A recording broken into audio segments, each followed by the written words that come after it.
This has happened to me so many times. Hey guys, welcome to my slightly disheveled quarantine apartment. I was thinking today I would walk you through how I do my renders and my whole process of creating these virtual models in scenes. I know a few people have been asking to see the workflow, what I do. The program I use is called Daz3d. It's a really great entry-level 3D rendering program that you can make very complicated very quickly. Today, I kind of want to create something more surreal. That's definitely been my vibe recently with renders.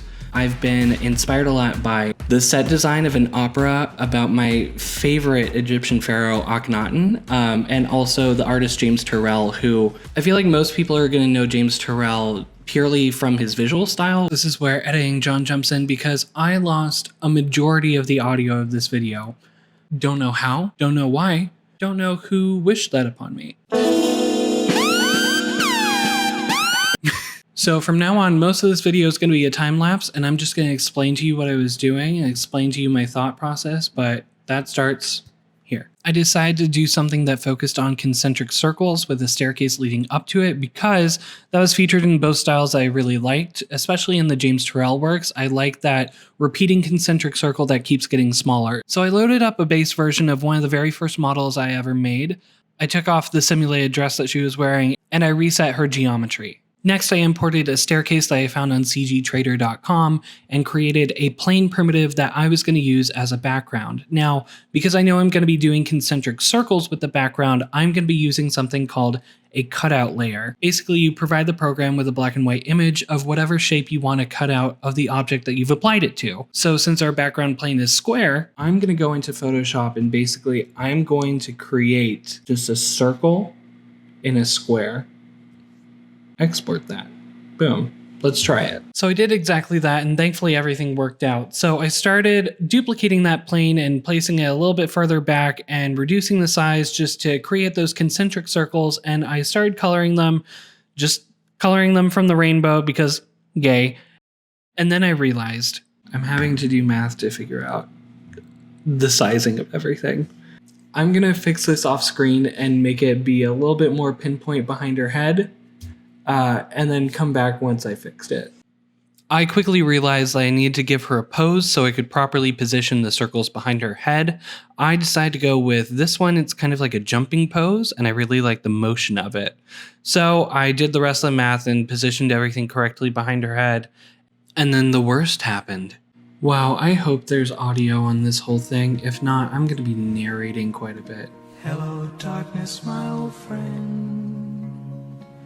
A ton of audio wasn't recorded. So I decided to ignore that and move on blindly. I made some final pose adjustments, tried to change the material of the stairs for some reason, added a new outfit, and started to simulate it when, boom, my computer crashes for the first time. This has happened to me so many times. This also happened to be the point that Premiere crashed while editing this video. So I reloaded the file, changed my clothing simulation settings, and just waited to see what would happen. I'm honestly probably stopping it here around 73% because I'm looking at it and I'm liking what I see. So at this point, I decided I really liked the way it was looking with the natural light and the colorful panes. Honestly, this is looking really cool to me. So I decided to save this project as is and then duplicate it, and we're gonna start working on a darker, more neon, more James Turrell version of the same scene. A new outfit, new pose, same set, but we're gonna add a ton of lights in here and inject color in with the light. First, I went through and removed all of the color from each of the individual panes. Then I went through my library of HDRI images and chose one that would better fit the new mood. I mostly use these HDRIs to fill in the shadows because I will be adding lights into the scene later on. I also added an emissive layer to the stairs so that they would glow and be a light source. I wanted it to feel like frosted glass glowing from within.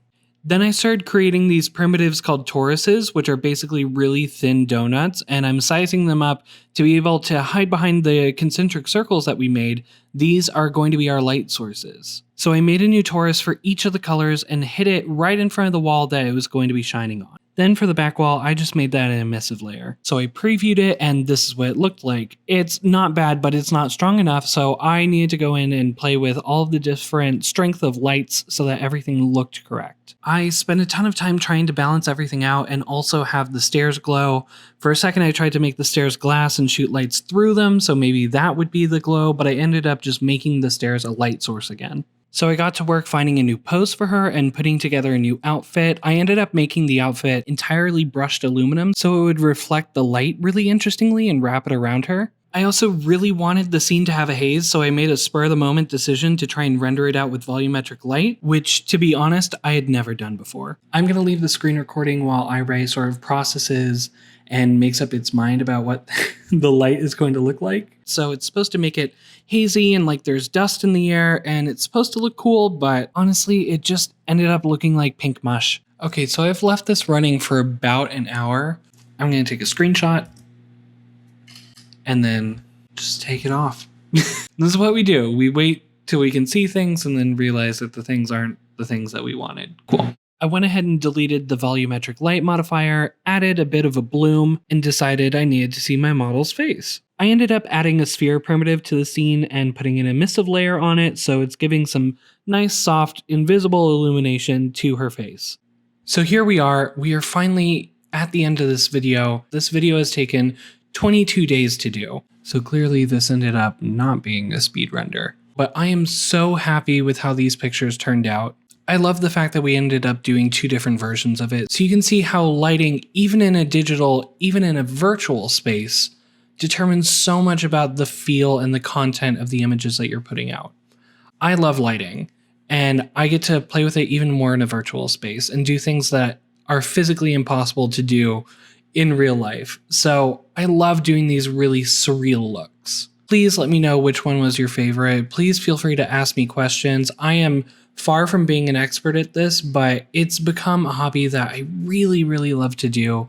It just lets me be creative. If you had fun watching or just found the video interesting, please make sure to leave a like. If you have any questions, please feel free to leave a comment. I want to talk to you guys.